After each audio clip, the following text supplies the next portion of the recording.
Hello everyone. நிறைய பேர் வந்து 10th ஸ்டாண்டர்டில் சோசியல் சயின்ஸ் வந்து எப்படி வந்து படிக்கணும் சார், எனக்கு வந்து எந்த ஒரு ஐடியாவுமே இல்லை, கொஞ்சம் சோசியல் சயின்ஸில் வந்து எதெல்லாம் படித்தா ஈஸியாக இருக்கும் எனக்கு கொஞ்சம் சொல்லுங்கள் சார் அப்படின்னு சொல்லி நிறைய பேர் கேட்டிருக்கீங்க. சரிங்களா? ஸோ நம்ம எக்ஸாமை பொறுத்தளவு 10th ஸ்டூடெண்ட்ஸை பொறுத்தளவு சிலபஸ் பேஸ் பண்ணி தான் படிக்கணும். ஆனால் அந்த சிலபஸில் என்னென்ன படிக்கணும் அப்படின்னு சொல்லி பார்த்தீங்கன்னா நிறைய இருக்குது. நம்ம ஃபுல் சிலபஸும் படிக்கணுமா அப்படின்னு சொல்லி கிடையாது. நார்மலாக உங்களுக்கு தெரியும் சிலபஸ் பேட்டர்ன் வந்து. ஸோ 40% வந்து நீங்கள் டிஎம் எழுதுகிற மாதிரி இருக்கும், 60% வந்து நீங்கள் தியரி எக்ஸாம் எழுதுகிற மாதிரி இருக்கும். சரிங்களா? இந்த 60%ல் இவ்வளோ சாப்டர்ஸ் இருக்கே சார், நான் எப்படி சார் அதை படிக்க முடியும் அப்படின்னா அதில் சில ஐடியா சில ட்ரிக்லாம் நான் உங்களுக்கு சொல்கிறேன். சரிங்களா? ஸோ எந்த பேட்டர்னில் படித்தா நல்லா ஈஸியாக இருக்க முடியும் அப்படின்னு சொல்லி பார்த்தீங்கன்னா சாப்டர் 3, 4, 5, 6, 7, 8 இது வந்து சிலபஸ்ல கொடுத்துருப்பான். அதுக்கப்புறம் சாப்டர் 9, 10, 13 இது ஒரு பார்ட். ஃபர்ஸ்ட் வந்து 3, 4, 5, 6, 7, 8 வந்து ஒரு பார்ட். அதுக்கப்புறம் பாத்தீங்கன்னா 9, 10, 13 அது வந்து ஒரு பார்ட். அதுக்கப்புறம் பாத்தீங்கன்னா சாப்டர் 16, 19, 20, 21 இது ஒரு பார்ட். ஓகேங்களா? சோ நல்லா மைண்ட்ல ஸ்டோர் பண்ணிக்கோங்க. அதே மாதிரி சாப்டர் 23, 25, 27 சோ இது எல்லாமே ஒரு பகுதி. ஓகேங்களா? சோ இந்த ஒவ்வொரு பகுதியிலையும் பாத்தீங்கன்னா நீங்க எப்படி படிக்கணும் அப்படினா நான் சொல்ல போறேன் உங்களுக்கு. சோ நார்மலா வந்து சோசியல் சயின்ஸ் பொறுத்தளவு எக்ஸாமுக்கு 100 மார்க்ஸ். சரிங்களா? இதுல வந்து பிராக்டிகல் எதுவுமே கிடையாது உங்களுக்கு. சரி, மொத்தமே உங்களுக்கு வந்து 100 மார்க்ஸ் இருக்கும். அந்த 100 மார்க்ஸ் நீங்க எப்படி படிக்கணும் அப்படின்னு சொல்ல போறோம் உங்களுக்கு. இப்போ உங்களுக்கு வந்து ஃபர்ஸ்ட் பார்ட்ல பாத்தீங்கன்னா 6 சாப்டர் படிக்கணும். சோ இந்த 6 சாப்டர் கஷ்டப்பட்டு படிக்கணுமா அப்படினா அதுக்கு சொல்ற வழி. சோ இந்த 9, 10, 17 மூணு சாப்டர்ஸ் தான் இருக்கு. 16, 19, 20, 21, 23, 25, 27 இவ்வளவுதான் சார் இருக்கு. நான் எப்படி சார் படிக்க அப்படினா சிம்பிள் மார்க் ஒண்ணும் கிடையாது. நம்ம வந்து எக்ஸாம் எழுதும்போது எந்த சாப்டர்ல இருந்து அதிகமா क्वेश्चन கேட்க போறாங்க, எந்த பகுதியில இருந்து क्वेश्चन கேட்க போறாங்க அப்பதான் வந்து பார்க்க போறோம். சரிங்களா? சோ நீங்க எக்ஸாம் படிக்க ஸ்டார்ட் பண்ணும்போது ஃபர்ஸ்ட் பார்ட் நீங்க படிக்கக்கூடிய அப்படினா 9, 10, 13 இந்த பார்ட் நீங்க படிக்கணும். சோ இந்த பார்ட் நீங்க படிச்சாலே போதுமா, உங்களுக்கு பாத்தீங்கன்னா உங்களுக்கு 27 மார்க் கேட்க போறாங்க இதுல இருந்து மட்டுமே. எப்பவுமே ஒரு எக்ஸாம் படிக்கும்போது கண்மூடித்தனமா படிக்க கூடாது. நல்லா கவனிங்க, கடைசியில சொல்றேன். இப்போ இந்த 9, 10, 13 இந்த சாப்டர் படிச்சா உங்களுக்கு 27 மார்க் வரும். அப்போ ஃபர்ஸ்ட் செட்டப் வந்து நீங்க இந்த மூணு சாப்டர் படிக்க ஆரம்பிச்சுங்க. நெக்ஸ்ட் பாத்தீங்கன்னா 16, 19, 20, 21 இந்த 4 சாப்டர் படிச்சீங்கன்னா உங்களுக்கு வரக்கூடிய மார்க் வந்து 28 மார்க் கேட்பாங்க இதுல இருந்து. சரிங்களா? சோ இந்த 4 படிச்சா உங்களுக்கு 28 மார்க். நெக்ஸ்ட் என்ன சார் 3, 4, 5, 6, 7, 8 இது இருக்கு. சோ 23, 25, 27 இருக்கு சார். என்ன சார் படிக்க அப்படினா நெக்ஸ்ட் நீங்க படிக்கக்கூடிய சாப்டர்ஸ் பாத்தீங்கன்னா 23, 25, 27 இத படிச்சாலே உங்களுக்கு வந்து 13 மார்க்ஸ் வர ஆரம்பிக்கும். சோ ஃபைனலா இதெல்லாம் படிச்சு முடிச்சதுக்கு அப்புறம் தான் ஃபைனலா நீங்க என்ன பண்ணணும், இந்த 3, 4, 5, 6, 7, 8 இந்த சாப்டர்ல நீங்க கை வைக்க வேண்டும். இத படிச்சீங்கன்னா உங்களுக்கு 32 மார்க் வரும். அதுக்கு கேட்கலாம் क्वेश्चन, சார் நான் ஃபர்ஸ்ட் இருந்தே படிச்சுவாங்க சார் அப்படிலாம் கிடையாதுமா. நல்லா கவனிங்க, நீங்க 6 சாப்டர் படிச்சா மட்டும்தான் 32 மார்க். நல்லா பாருங்க, 6 சாப்டர் படிச்சா மட்டும்தான் 32 மார்க்.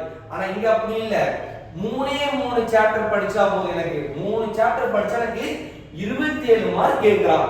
சோ அப்போ உங்களுக்கு 6 சாப்டர் பெருசா தெரியுதா இல்ல வந்து 3 சாப்டர் பெருசா தெரியுதா? உங்களுக்கு 6 சாப்டர் பெருசா தெரியுது. பட் கம்மியான சாப்டர் படிச்சாலே 27 மார்க் கிடைக்கும் போது நான் ஏன் 6 சாப்டர் படிச்சு 32 மார்க் நான் கஷ்டப்படணும்? சோ அந்த பேஸ்ல நான் சொல்றேன் உங்களுக்கு. ஃபர்ஸ்ட் இந்த 3 சாப்டர் நீங்க படிச்சீங்கன்னா உங்க கையில 27 மார்க் இருக்கு. ஓகேங்களா? நெக்ஸ்ட் அடுத்து பாத்தீங்கன்னா சார் 4 சாப்டர் படிச்சா 28 மார்க். ஆமா, சோ இங்க வந்து 3 சாப்டர் படிச்சா 27 மார்க் வருது.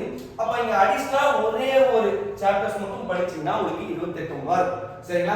அதுக்கு அப்புறம் ஃபைனலா பாத்தீங்கன்னா உங்களுக்கு இந்த 3 சாப்டர் படிச்சீங்கன்னா உங்களுக்கு 13 மார்க். இதெல்லாம் படிச்சு நான் தரவானதுக்கு அப்புறம் உங்களுக்கு இங்க இருக்குமா இந்த 6 சாப்டர் மட்டும் கைய வைங்க. இது படிக்க ஆரம்பிச்சீங்கன்னா 32 மார்க். கஷ்டப்பட தேவையில்லை. நீங்க வந்து ஸ்மார்ட் ஒர்க் பண்ண ஹார்ட் ஒர்க்லாம் பண்ண தேவையில்லை. சரிங்களா? எதே படிச்சா போதும் சார், எனக்கு இதெல்லாம் படிச்சா நல்லா மார்க்கே வரும். இந்த 3 சாப்டர் நல்லா படிச்சாலே எனக்கு ஒரு சும்மா கால்குலேட் பண்ணாலே உங்களுக்கு வந்து இங்க நம்ம 70 மார்க் கிட்ட வருதுன்னு சொல்றோம். பட் அப்பலாம் அந்த அளவுக்கு கஷ்டப்பட தேவையில்லை. இந்த 3 சாய்ஸ் நீங்க ஒரு 60 மார்க் நீங்க எடுத்துங்க மூணுமே.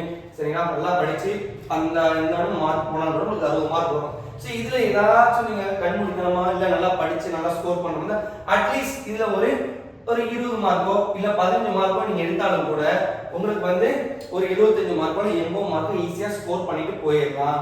பிளஸ் உங்களுக்கு டிஎம்ஏ வந்து ஆட் ஆகும். சரிங்களா? இவ்வளவுதான். சோசியல் சயின்ஸ்ல படிக்கிறது ரொம்ப ஈஸி. செலக்டடா படிங்க, கஷ்டப்பட்டு படிக்காதீங்க. சரிங்களா? சோ சார் இத மட்டும் எனக்கு சொல்லி கொடுக்கீங்க சார், சிலபஸ் மட்டும் சொல்லி தரீங்க சார் அப்படின்னா இது ஜஸ்ட் சிலபஸ் மாதிரி. சிலபஸ்ல என்ன படிக்க நான் சொல்றேன். எனக்கு வந்து உள்ள இருக்க சாப்டர்ல இம்பார்ட்டன்ட் இருக்கு. சோ ஃபார் எக்ஸாம்பிள் நான் வந்து கிளாஸ் எடுக்கும்போது என்னோட ஸ்டூடண்ட்ஸ் பாத்தீங்கன்னா ஒரு 10 क्वेश्चन செலக்டட் क्वेश्चन கொடுப்பேன். அந்த 10 क्वेश्चनல கம்பல்சரியா ஒரு 6 क्वेश्चन கேட்போம். வந்துச்சுங்க 10மே கேட்பா அப்படினா யாராலையும் முடியாது, பிரெடிக்ட் பண்ண முடியாது. எல்லாரும் சொல்றாங்க நான் கொடுக்குற 20 क्वेश्चन அப்படியே கேட்டுருவான் அப்படின்னு சொல்றாங்க. அப்படிலாம் கிடையவே கிடையாதுமா. நான் உங்களுக்கு 10 क्वेश्चन தரேன்னா அட்லீஸ்ட் அந்த 10 क्वेश्चनல இருந்து உங்களுக்கு 6 क्वेश्चन நீங்க 10 படிச்சுட்டு போனா சார் சொல்லிருக்காங்க 6 क्वेश्चन கேட்பாங்க, கம்பல்சரி கேட்டுருவாங்க. சோ 5 to 6ல வந்து உங்களுக்கு ஒரு क्वेश्चंस வந்துரும். சரிங்களா? சோ உங்களுக்கு சொல்லும்போது நிறைய பேர் இடத்துல பாத்தீங்கன்னா நீங்க வாங்க உட்கார்ந்து என்கிட்ட வந்து அட்மிஷன் போடுங்க, நான் வந்து இம்பார்ட்டன்ட் क्वेश्चंसலாம் கொடுக்குறேன், இந்த क्वेश्चन தவிர வேற எதுவுமே கேட்க மாட்டான் அப்படின்னு சொல்லுவாங்க. அப்படிலாம் கிடையாதுமா. இந்த உலகத்துல யாராலையும் क्वेश्चन வந்து பிரெடிக்ட் பண்ண முடியாது. எக்ஸாம் பொறுத்தவரை யாரும் பிரெடிக்ட் பண்ண முடியாது. நம்ம வந்து क्वेश्चन எடுக்கிற ஆளும் கிடையாது.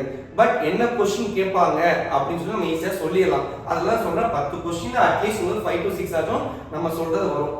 இப்போ இந்த சிலபஸ் நான் உங்களுக்கு கொடுத்துட்டேன். இந்த சிலபஸ் கொடுத்ததுக்கு அப்புறம் நீங்க படிக்க ஆரம்பிச்சுங்க. பட் எப்பவுமே ஒரு சோசியல் சயின்ஸ் படிக்கும்போது பேசிக் தெரியணும். பேசிக் தெரிஞ்சா மட்டும்தான் நீங்க வந்து ஈஸியா படிச்சு போக முடியும். இப்போ ஒரு டீச்சர் சொல்லி தரதுக்கு வித்தியாசம் இருக்கு, அதே மாதிரி நீங்க ஓனா படிக்க நிறைய வித்தியாசம் இருக்கு. இப்போ நான் ஒரு சாப்டர் நான் வந்து உங்களுக்கு கிளாஸ்ல எடுக்கிறேன்னா அந்த சாப்டர் நீங்க நான் நடத்தி முடிச்ச பிறகு நீங்க அதை ரிவைஸ் பண்ணும்போது ஓகே சார் இதெல்லாம் சொன்னாங்களே ஈஸியா இருக்கு, ஸோ அப்போ சார் இன்னொரு கிளாஸ் வந்து நம்ம கற்றுக்குறோம் அப்படின்னு உங்களுக்கு ஒரு தாட் வரும். அப்போ எப்பவுமே ஒரு பேசிக் ஸ்ட்ரக்சர்ஸ் நமக்கு தெரிஞ்சா மட்டும்தான் நம்மளுக்கு படிக்கிறது ரொம்ப ஈஸியா இருக்கும். நீங்க ஓனா படிக்கணும்னா நீங்க உட்காந்து டைம் தான் உங்களுக்கு வேஸ்ட் ஆகும். உட்காந்து ஃப்ரெஷ்ஷா first line, second line, third line அப்படின்னு சொல்லி வாசிட்டே நீங்க வர வேண்டியதா இருக்கும். ஆனா ஒரு கிளாஸ் நீங்க அட்டென்ட் பண்ணும்போது ஒரு சாப்டர்ல ஒரு சார் வந்து ஒரு டாபிக் எடுக்கிறாங்க, அந்த டாபிக் வந்து உங்க மைண்ட்ல ஸ்டோர் ஆயிடும். அப்போ நீங்க கிளாஸ் எடுத்து முடிச்ச பிறகு அந்த சாப்டர் படிக்கும்போது வித்தின் 5 மினிட்ஸ்ல வந்து நீங்க அந்த சாப்டரை கம்ப்ளீட் பண்ணிடலாம். ஸோ ஈஸியா படிச்சு ஸ்கோர் பண்ண முடியும். சரிங்களா? இப்போ பார்த்தீங்கன்னா நம்ம அகாடமியில் விஜய் நிஷா அகாடமியில் பார்த்தீங்கன்னா இப்போ பிப்ரவரி மந்த்ல இருந்து ஒரு 1 மந்த் கோர்ஸ் மாதிரி ஸ்டார்ட் பண்ணிருக்கோம். ஓகேங்களா? கிராஷ் கோர்ஸ் மாதிரி ஸ்டார்ட் பண்ணிருக்கோம். ஸோ ஜாயின் பண்ண யாராச்சும் விருப்பம் இருந்தால் சீக்கிரம் ஜாயின் பண்ணுங்க. உங்களுக்கு வந்து ஃபீஸ் வந்து ஆகோவெல்லாம் வைக்க மாட்டோம் சார். 5,000 10,000 ஸோ சப்ஜெக்ட்டுக்கு என்னவோ அது மட்டும் தான் அவங்க வைக்க போகிறோம். ஸோ குரூப் கிளாஸ் மாதிரி ஸ்டார்ட் பண்ணுறோம். இன்ட்ரெஸ்ட் இருக்கவும் ஜாயின் பண்ணுங்க, ரொம்ப யூஸ்ஃபுல்லாக இருக்கும். ஸோ எக்ஸாமுக்கு இன்னும் 2 மாதம் தான் இருக்கு. சரிங்களா? எலெக்ஷன் வேற வரப்போகுது நம்மளுக்கு. ஸோ அப்படி இருக்க பட்சத்தில் கொஞ்சம் சீக்கிரம் வந்து ஜாயின் பண்ணுங்க, உங்களுக்கு ரொம்ப யூஸ்ஃபுல்லாக இருக்கும்.